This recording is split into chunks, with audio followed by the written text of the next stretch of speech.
It's time now for our next guest here at World Culinary Showcase. You guys ready? Okay, I thought so. He is the Washington, D.C. based chef and owner of Graffiato. He is about to open his second restaurant there in Georgetown called Bandolero. He was named the People's Best New Chef Mid-Atlantic Region by Food and Wine magazine. And he is a two-time contestant on Top Chef, which included a runner-up spot on Top Chef All-Stars. Ladies and gentlemen, let's show some appreciation right now to Chef Mike Isabella!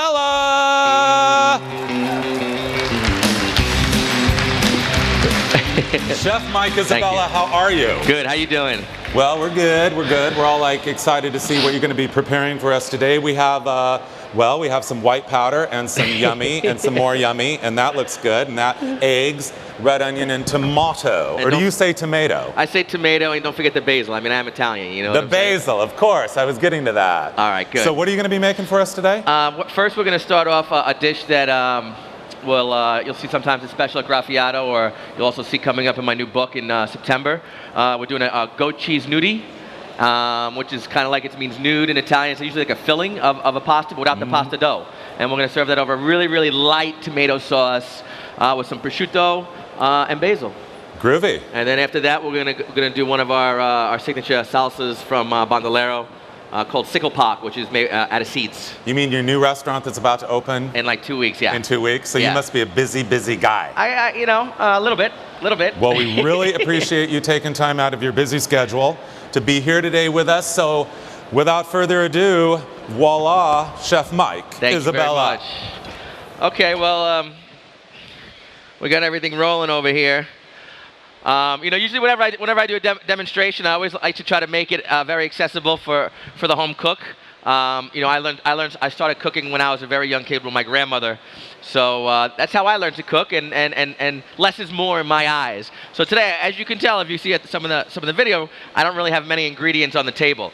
You don't need a lot of ingredients to serve good food, a high quality food, and also still not spend a lot of money. I mean, there's only a couple dollars worth of food on this table, and you can feed your family. So it's a great dish. It's a dish that me and my wife worked on for the book, and when we ate it, we're like, oh wow, this is really good. So I'm going to cook it for you guys today. It's basically, we're going to make a sauce, and we're going to make a gnudi. Gnudi, I mean, some people might compare it to a gnocchi, but gnocchi is made with potato. Gnudi is traditionally made with like a ricotta cheese. So in the recipe, we'll start with the gnudi. You know, I'm on stage, so I don't have time to go through. I'm going to go through all the steps, but I don't have time to let it rest. But when you traditionally make a gnudi, it's ricotta cheese. There's a little bit of egg in there, and however you want. I went the goat cheese wrap and some flour. But after you make the dough for it, you do want to chill your gnudi in the refrigerator for about an hour, so it really kind of sets up and gets nice and cold. So when you drop it in the water, it holds set. But I'll make sure that I make it right today, so I don't have to wait an hour. And you guys could take a look on how it comes. But this is a cool technique I do at the restaurant in the spring, in the summertime. You know, we work with a lot of farmers at Graffiato. We try to do, Graffiato is called like Italian inspired. And we call it inspired is because we really don't import much product at all. Even our ham, prosciuttos, they're coming from local farmers in Virginia or upstate New York, things like that. Our flour comes from Vermont. Our olive oil comes from California. So if it's not local, it's domestic, but we really don't import much product at all from Italy. So that's why we call it Italian inspired. So, you know, tomato season's coming around right now. We're in the spring.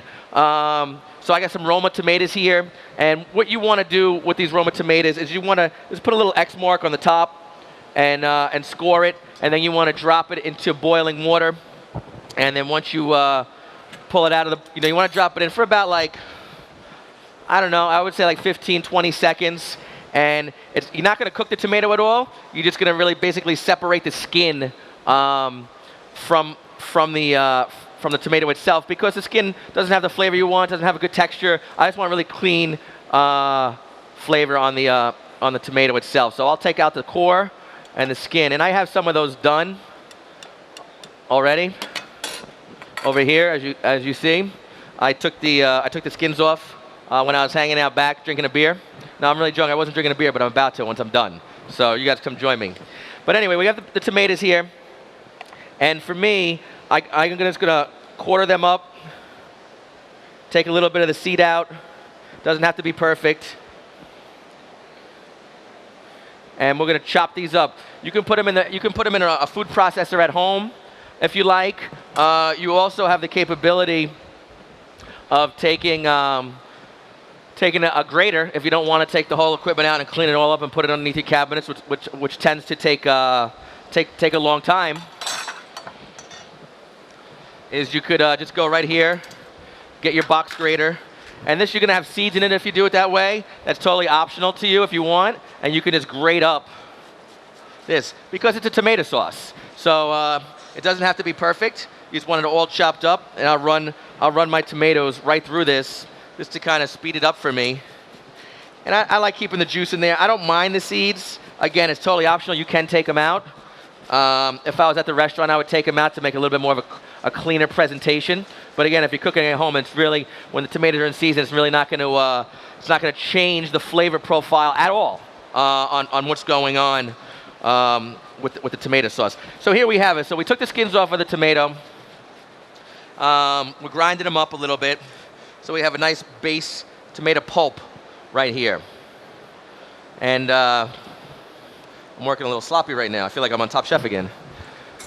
You have time restraints. When you have time restraints, it's a little bit different. But in the restaurant, it's not like that because I'm yelling at everybody. So all right, so we got that going. We have enough tomato pulp right now. And that's step one to the tomato sauce. Then I have a pot. And for this, I use a lot of olive oil for this sauce. It's olive oil, a little bit of shallot. If you don't have shallot, you could use onion, a sprig of thyme, and tomato. That's it. And you only want to cook it for a few minutes because, again, it's a very light, springy style tomato sauce. It's not your classic red sauce or your gravy or anything like that. So I have a pot over here.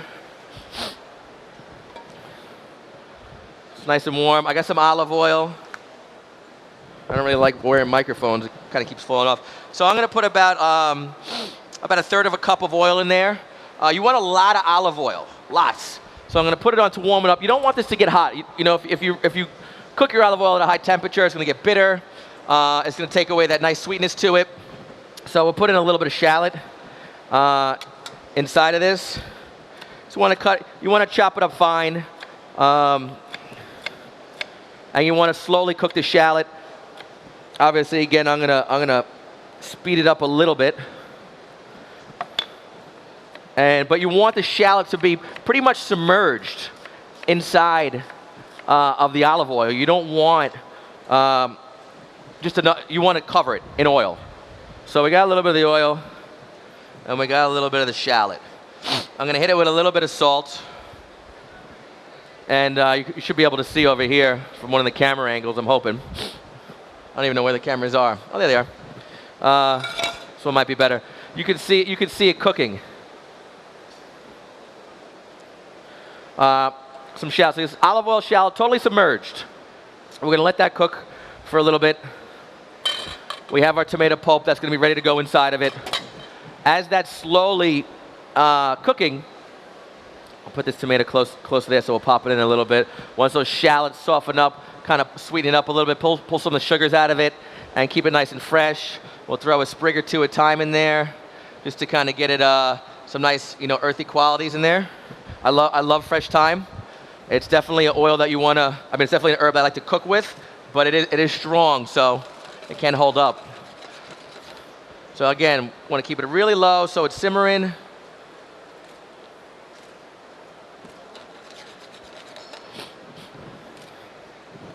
Then we got that going in there.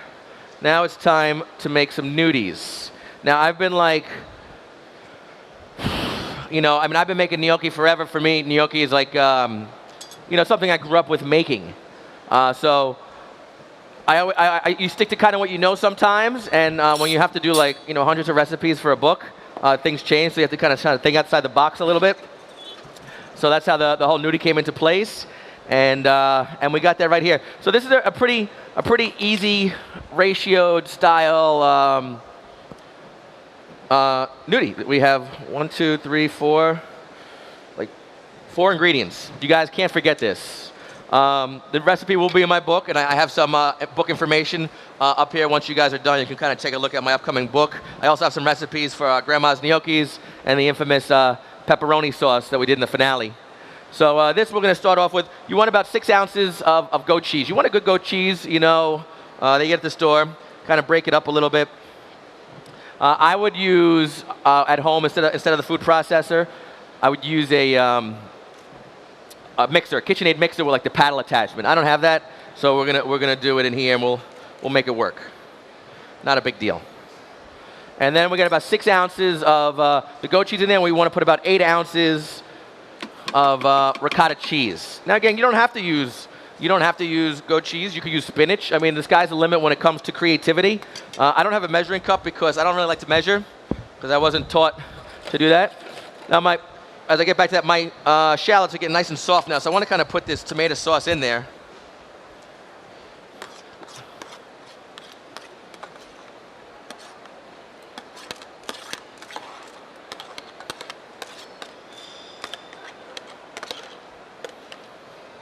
So we got this tomato sauce going, and this doesn't need much time. You know, again, it's lots of olive oil, very tomato, lots of shallot, a little bit of salt and thyme. We'll pull the thyme out. We'll let this slowly cook. Just want to hit it with a little bit of salt. So we got about 6 ounces, and then we have 8 ounces of ricotta cheese. So whatever looks good. I'm really not sure, but it'll come together. You know, the whole idea, whenever we're at the restaurant at Graffiato, when we make the gnocchi, I don't recipe it. We have a recipe for when we do it for events and stuff like that, but at the restaurant I don't, because sometimes, you know, the potato might cook a little bit longer, so there's less liquid in it. Might cook a little bit shorter, so there's more liquid in it, so you might have to add a little bit more flour. There's always little things that really change what goes on with food, so you have to be really careful and touch it. So we have the 2 cheeses. We're going to do one whole egg and 1 yolk to help everything hold together. And again, this is, you know, again, the classic for a gnudi is actually the filling.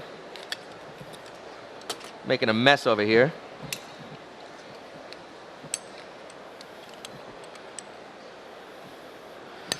Is nude, and it's a filling. So basically, you know, it was like a ravioli filling. Now it could be, and basic cheese. So now we got these ingredients. I'm going to kind of pulse these up a little bit.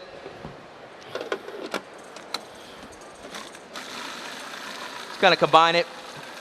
Kind of smooth out all the lumps. You don't really want any lumps in there because there'll be chunks of goat cheese if you don't want to kind of beat it up nice. And you slowly want to add in a little bit of flour. For the flour, you need a half a cup of flour just to bind it. And you kind of want it just to seal. You don't want to really taste the flour. Again, it's a filling, even though that we're making it into a dough.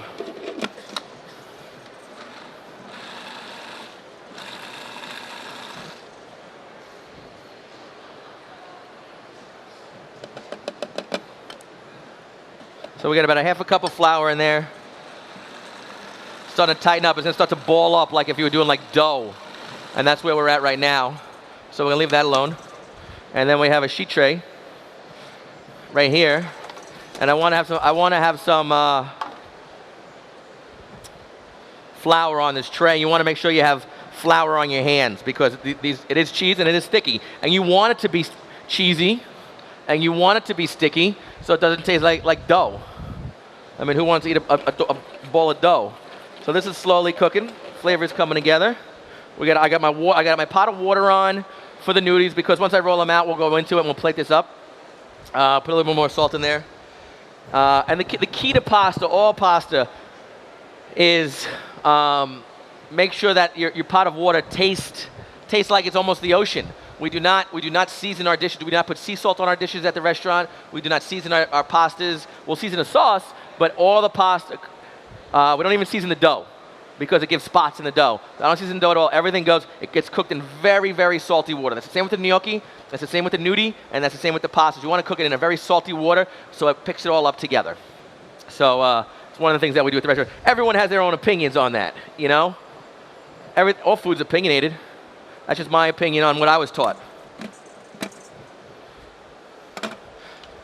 So we just need a couple gnocchi.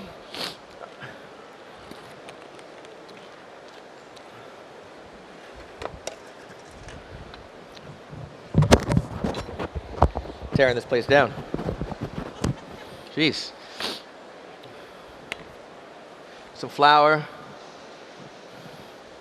Want to roll them up like a little ball. You could use scoopers. You could use whatever you want. Like this is a little bit big, so I'll just take a little piece off, make it a little bit smaller, so they cook quicker. They're only going to cook for about 2-3 minutes in the water.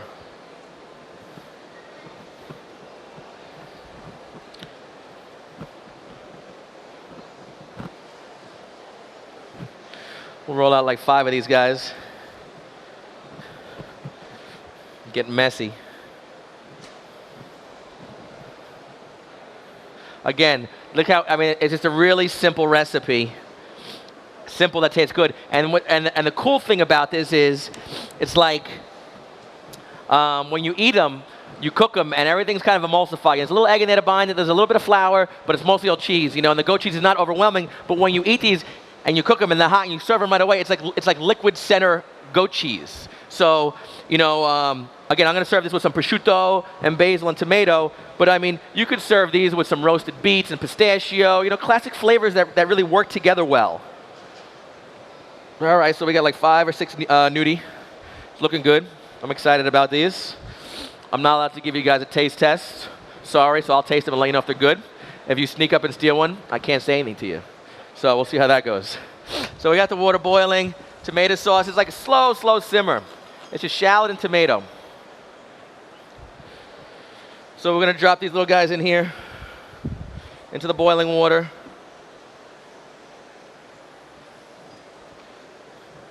My wife is going to, she'll be the judge of this. Let me know if I did it right or wrong. She tells me it's her recipe. It's my vision. It's your recipe. All right, so we got the gnudis in there. I'm a mess. You know you're not a good Italian chef unless you're overweight and dirty, okay? So I'm both of those. So we're looking good. All right, so we have the gnudis in the water. It's going to take about 2 minutes. My tomato sauce is just about there. So we're going to start to plate this dish up as I clean up a little bit. All right.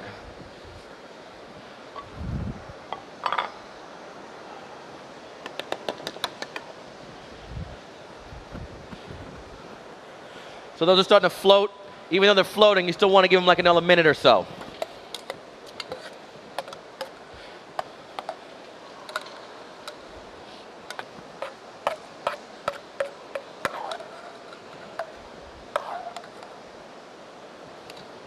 So you kind of want to mirror the plate with this nice, it's like chunky, like salsa-y. You know, but again, it's all like these beautiful, fresh local tomatoes. There's lots of olive oil in there, some fresh thyme.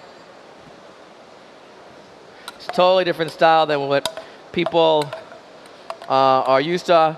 Like at the restaurant, I call this a compote. Just kind of mirror that in there. All that flavor of the, you know, the shallot and the tomato, the herbs.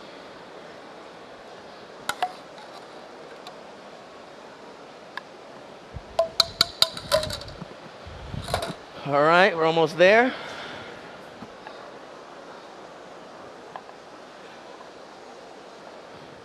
Then we got some gnudis.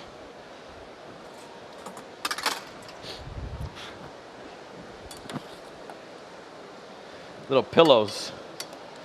Swell up.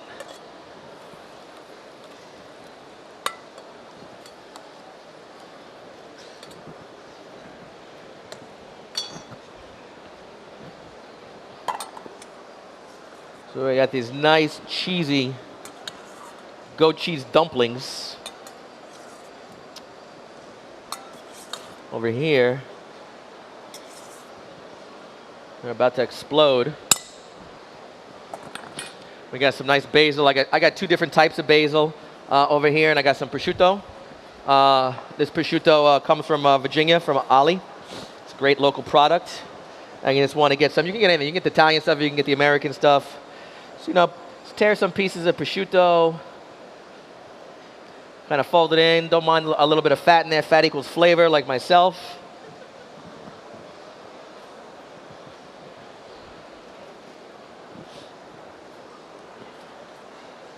There we have that. And again, if you're a vegetarian, you don't have to put any prosciutto in there.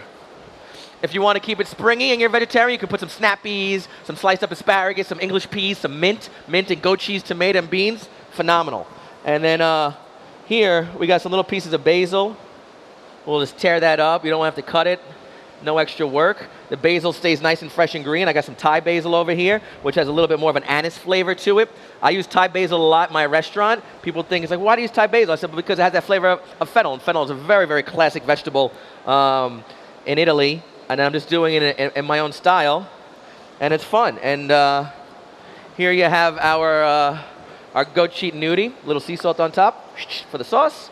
And there you got it. We got goat cheese gnudis with a fresh 15-minute tomato sauce, some local ham, and mixed basil. So hopefully you guys will enjoy this and take this home and make something for tonight.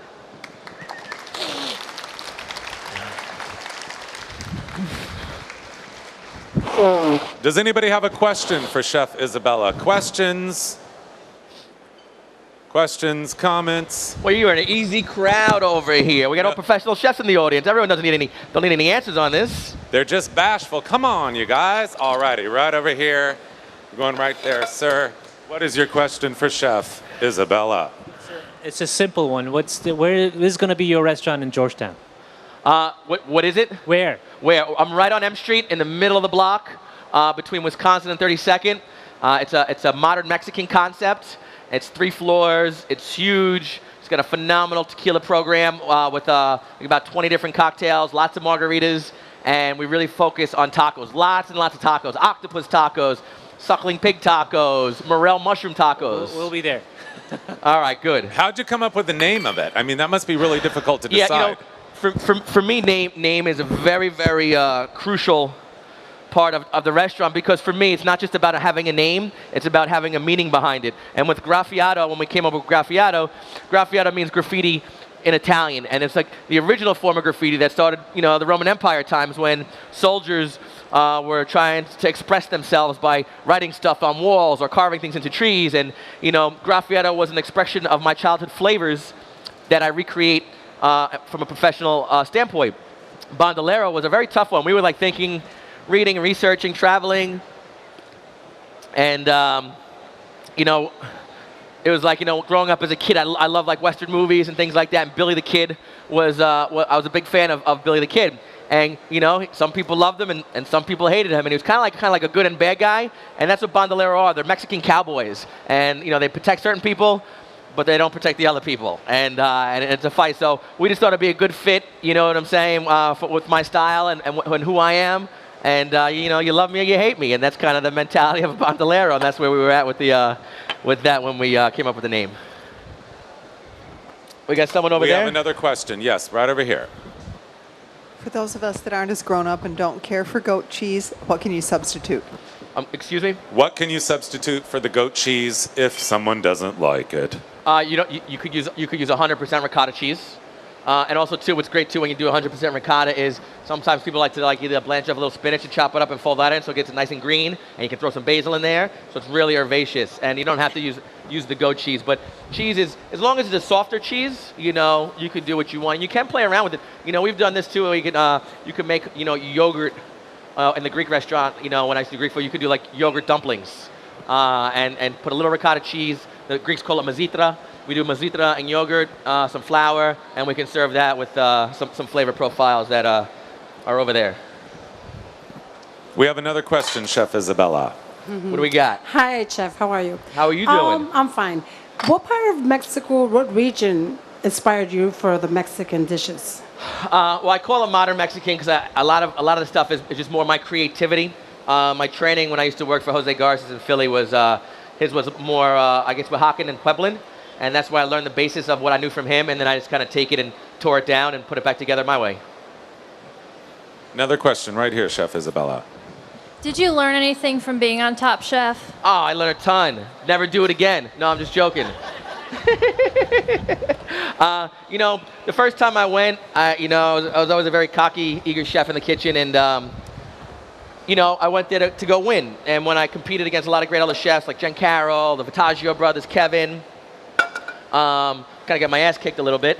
So it kind of humbled me. But you know, being in a kitchen every day, where it's like, you know, we start off with 15, 16 people, and the challenge is, okay, today's challenge is potato. And all of a sudden, everyone has to do a potato dish, and every dish is different. And you're like, his is Southern, his is modern, his is Mexican, his is Greek.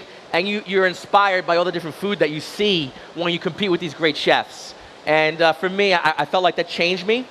When I lost, when I went back to my restaurant, and when I went back for All Stars, I was a much more open, more calm, cool, and collective, and also more creative chef, because I really started teaching me to think outside the box. And that's what, you know, what I learned a lot about over there. So do they manufacture a lot of the drama? I mean, what's the big gossip backstage? You know, I mean, it is what it is. You know, there's no TV, there's no magazines, there's no books, there's no nothing. So you have to communicate with people whether you like them or not. And I don't like really anybody except for my wife. You know, but you know, you get on each other's nerves, and not only that, like you don't know what time you're gonna wake up in the morning. You don't know what time you're gonna go to bed. You're gonna have to ask to go to the bathrooms. So you're just in a bad mood sometimes. But I was very focused when I went back for All Stars, and it made a difference. But it is tough. It's not factorized. It's all true what goes on there. But at the end of the day, it's a competition. You put up good food, you move on. If you don't, you go home. It's plain and simple. Anything else? Yeah, another one right here. Oh, right here. Who's been your biggest inspiration with your career? My biggest inspiration? Mm-hmm. You know, I've worked with a lot of great chefs and a lot of great companies. There's a lot, you know, it's all about you know, for me, my life is like, if I surround myself with greatness, hopefully one day I'll become great. And if I don't, I won't. And, you know, I worked with a lot of great chefs, with Jose Garces, with Jose Andreas, people like that competing on chef. And I also worked for a lot of great companies, even though my friends are sitting over there, you know, working for Steven Starr. Was probably one of my biggest, you know, when I worked for him, I was like, wow, I want to become something like that where I have all these different concepts around my city. And he was probably a very big one that wasn't in the kitchen from a business aspect. And how does the National Restaurant Association show inspire you, Chef Isabella? This is my first year here. I've been dying to come. I didn't make it last year. You know, we were opening up Graffiato around this time last year, so I didn't get to make it. But for me to come here, see all this new equipment, because, you know, we're opening up Bandolero. We just signed a lease. We're opening up a Greek restaurant and a sandwich shop next year. So I always want to see what's new, what's going on, things that might make my life easier, my team's life easier, new products, new food. So for me, I love going to events like this. And you're participating tomorrow in an education session. Can you tell us about that? Yeah, I'll be representing City Eats. It's my table management company that I work with, which I love. They're a new company coming on the scene that's backed by the Food Network, which is, you know, obviously you can't get better than the Food Network. So I'll be speaking on behalf of that, but it's all about table management and controlling, you know, the whole dining scene in your restaurants. You want to give us a hint about what advice you're gonna give? You have to come by tomorrow. I can't give out all the tips today. What time is it? I think it's at 12 o'clock. I could be wrong. I think it's 12. I'm looking if there are any fingers that say 11. I'm good. Okay, good. I got it. My boss is over there.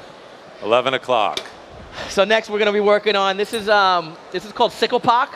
Sickelpak is more of a Mayan classic salsa sauce, however you want to put it. It's a crop that comes from pumpkin seeds, from squash. Squash was probably one of their main crops, you know, hundreds of years ago. It's a really, really easy dish and fun dish. I love this dish. That's why it's on the menu. So we evolve it a little bit. But, you know, when you go to a Mexican-style restaurant, everywhere you go, you know, you're going to get your classic salsas. So we want to do some different stuff. So this is a take on one of the salsas that we'll be having in the restaurant. Just put a little bit of oil in the pan and kind of get rid of it, just kind of heat it up. So we're doing this today with pumpkin seeds. So I got some pepitas here. You can toast these off. And we're going to put these in the food processor. I already toasted these off. And then I got a little bit of garlic and shallot, which I'm going to slice up. Just like, you know, you're going to put this in the food processor so it doesn't have to be perfect. So we slice it up.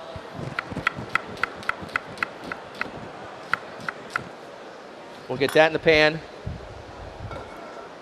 You want to sweat this. We're going to sweat a little bit of shallot. Again, if you don't have shallot, you can do garlic. I I mean, if you don't have shallot, you could do onion. I have some garlic right here, which we're going to put in there.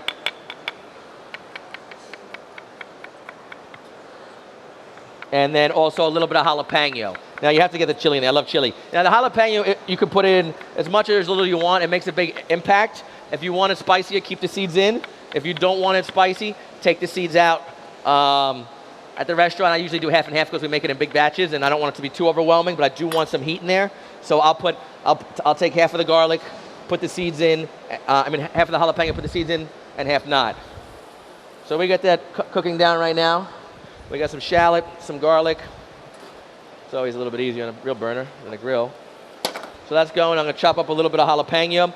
And I want to keep everything green here because the pumpkin seeds are green.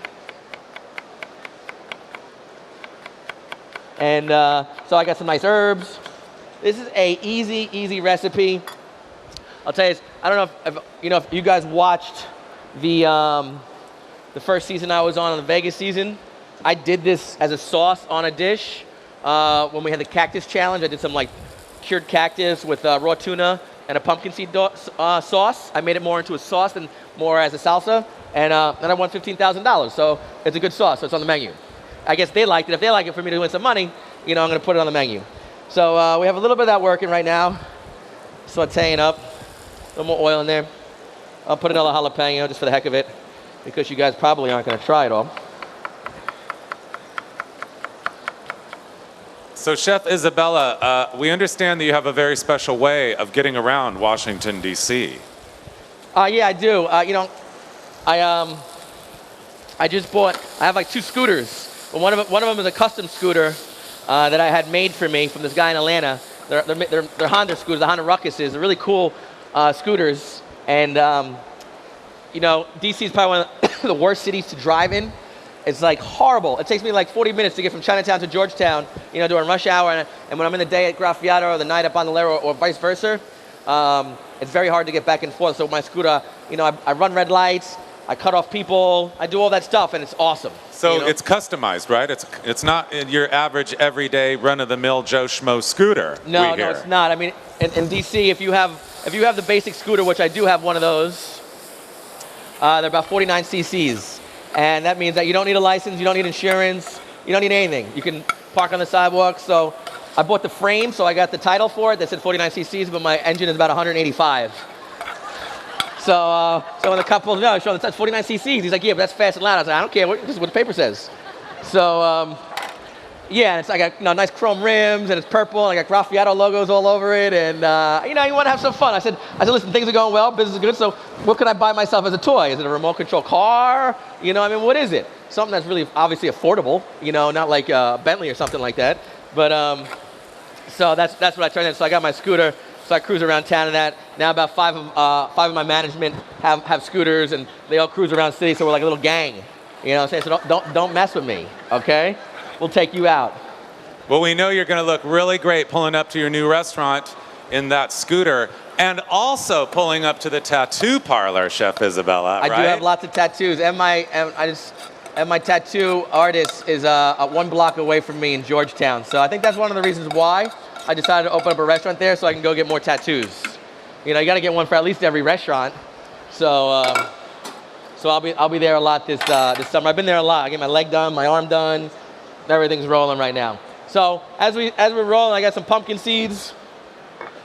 I got some jalapeno, shallot, garlic. Turn it on. Get a little olive oil in there, loosen it up. You want to put a little water in there. I got some nice fresh herbs. I got cilantro. You could use all the cilantro, the stems, the leaves. Throw it all in there. Pack it in.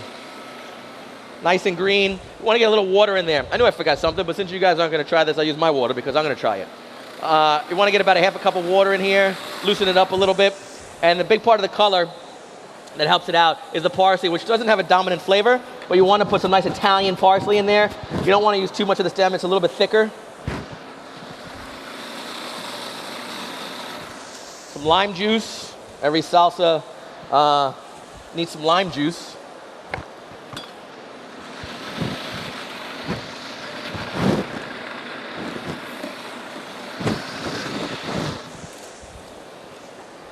rocking and rolling. You know, the one thing I love about this is I like to put a little orange juice, a little orange zest in there. Kind of gives it some floral flavors once it's done. And that's kind of where we're at. See where we're looking. Maybe for the next chef, you have a better earpiece. This one sucks. Now you see how easy I get aggravated. So let's see how it's coming. It's looking good. Let's give it a little taste.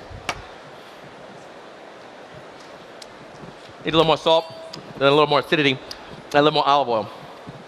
You don't want to put too much olive oil in because of you'll start tasting it. So what I got is grapeseed oil. You can use canola oil, which is from a seed. You can use grapeseed. Grapeseed has no flavor. It's an expensive oil, but has zero flavor. So that'll give it some fattiness in the context. And then we'll have a little more water, a little bit more lime.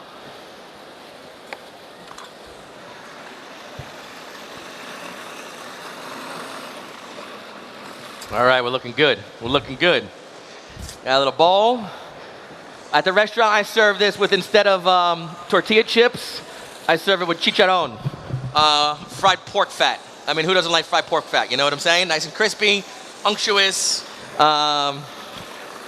So it's definitely a little bit of uniqueness what I like to do. And that's honestly, even my tortilla chip basket comes with chicharrones. You get a little mix, a little bit of mix of both. You know, chefs like pork. So we have our spread here. You want to zest a little bit of orange in here.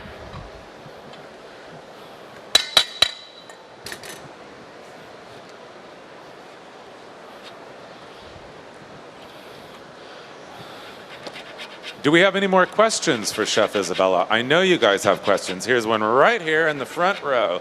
What would you like to ask Chef Isabella? I'm also an inspiring chef, and I would love to go on Top Chef someday. What advice would you give me to make sure that I'm ready to do something like that? Well, you want to make sure that you're, you know, I always thought when I went on the first season, on the Vegas season, that, you know, I didn't do as good as I wanted to, but I felt like the people who made out the best on the show were chefs who own their own restaurants, number one. So I felt like if I was when I went back the second time, the only reason why I went back was I was getting ready to open up prosciutto, and if you do well, it promotes a lot of, you can't get that much marketing anywhere in America. But two, you need to be able to create at any time, at any place, you know, because everyone wants to go on Top Chef because it feels like, you know, it takes, you know, it'll change your career in your life, and it does. But you really have to make sure that you're fully ready. And no matter what happens in my restaurants, when I'm the executive chef or the owner, if I see something, I know I can make it look good, and if I see something, I know I can make it taste good at any point. And you want to make sure that you're versed, because depending on the cities you're in and where you go, you have to work with different ethnic foods, different kitchens, and you know, you can't make whatever you want. You have to go shopping. So if you're like, oh, I'm going to do octopus dish today, you go to Whole Foods. There's no octopus. Okay, well, you have 20 minutes. What are you going to make? And you have to cook for 300 people. You just have to have a lot of experience, in my eyes, to go on there. And that's the best thing I can say to any young cook coming up is you want to have a good experience level and work for a lot of good chefs. And if you do that, you'll be very successful, because the guys that have the most experience are the ones that usually make the furthest. How old were you when you started cooking? I started cooking when I was about 7 years old. Not cooking, rolling meatballs with my grandmother to keep me out of trouble, because I was harassing everyone around the house. And I fell in love with it. And then once I graduated high school, about like 2 years after that, I went to culinary school at the New York Restaurant School. And then after that, I just never stopped. Kind of kept cooking, traveling around, worked in Philly, Jersey, Atlanta, New York, DC. So that was that. So I took a little bit of orange segments. I put a little orange zest in here. At the restaurant, we put some orange segments on top so you get some fresh citrus when you kind of bite into this rich dish. We garnish it at the restaurant with some sesame seeds because we use pumpkin seeds. I didn't bring sesame seeds, but I saw in the store today some pomegranate seeds, which are even prettier than sesame seeds. So here you have it. This is our sickle pock that you get at the restaurant. It's a toasted pumpkin seed dip, a very classic one from the Mayan Indians, with some jalapeno and lime and cilantro. We garnish with a little fresh orange and pomegranate seeds. So hopefully you guys enjoy. Thank you. More questions? Yes, right back here. Chef Isabella, this lovely lady here wants to ask you, What's your biggest challenge in opening a restaurant? There's lots of challenges.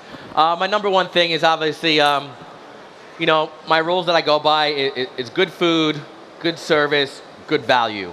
You know, being in DC, I don't do fine dining restaurants. I'm not that style of a chef. I just like to put out really good food, like the gnudis or like the sickle pock that doesn't cost a lot of money, and give a really good service and make sure that there's a good value where people are coming back more than once a month or once a week. You want people coming in to be regulars, and at expensive restaurants you don't get that. So my check average is not that high, but it's also about good food and turning the tables. Another one right here, Chef Isabella. How do you spell sickle pock? Sickle pock? I got to think about it. S-I-K-I-L space P-A-K. Why did you want to know that? So I can look it up. Yeah, it's Indian. It's Mayan. It's native Indian. So were you like on a spelling bee or something? I would definitely lose if I was. Oh. I don't know if I passed, but Okay. right now she has nothing to do but believe me. So what about the new book that you have coming up? So, Crazy Good Italian, right here. Yeah, it's here. If you guys want to get it, we have a couple photos and some things on the recipes. It comes out September 25th. You know, it's a lot of stories throughout my life.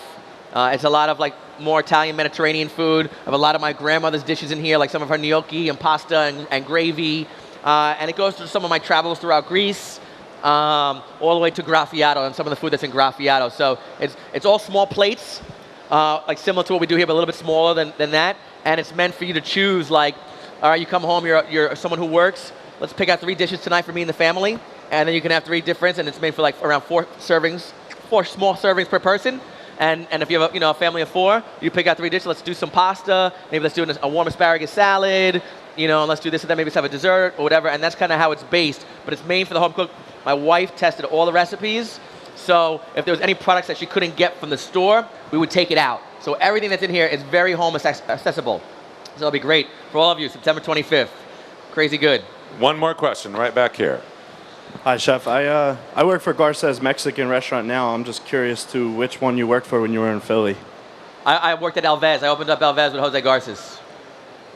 And Steven Starr, who was the money guy. Did we have another question? Did I see a hand over there, way over there? So while I'm going over there, tell us just a little bit more about your new restaurant, Bandolero, when it opens, where it opens, and the best way to get a reservation. Yeah, Bandolero, Georgetown. You know, you have to pass an inspection. I say 2 weeks. It could be 2.5. It could be 3. Don't know. But I mean, we're just about done with construction. Kitchen's all up. So we'll be on City Eats. You can go on our website, Bandolero DC. You can even go on Graffiato DC, and there'll be a link to hop onto Bandolero. Or you can do City Eats and come check us out. And we'll be taking dinner reservations probably by the end of next week. One more question. What was your favorite Top Chef moment from competition? What was the favorite Top Chef moment when? When you were competing. When I was competing. Favorite. When it was over? It's really hard. It's really stressful. It makes me crazy. You know, I guess making it to the finals was the best. I would have said I would have liked to win, but you know, we're all winners at the end. But I mean, making it to the finals when you compete with was it 18 of us or 17 of us, all stars from all over the country that all have like restaurants, multiple restaurants, one of James Beard nominees, food, star chefs, and for me to compete and go to the finals and compete against Richard was probably the best experience. So after you open the new restaurant, any other new restaurant plans in any other city? We are opening up Kopnos, which means smoke in Greek. That should be opening up in 2013. Where's that going to be? In DC on the 14th Street corridor, and right next to that will be G, our sandwich shop by day, tasting menu at night. Italian, more classic Italian than Graffiato, and we are looking in other cities. And are we going to see you back on television? I hope not, but we'll see. Well, ladies and gentlemen, how much have we enjoyed Chef Mike, Isabella? Thank you, guys. Thank you so much for being here. We will look forward to your new restaurant, Bandolero. Ladies and gentlemen, Chef Mike, Isabella.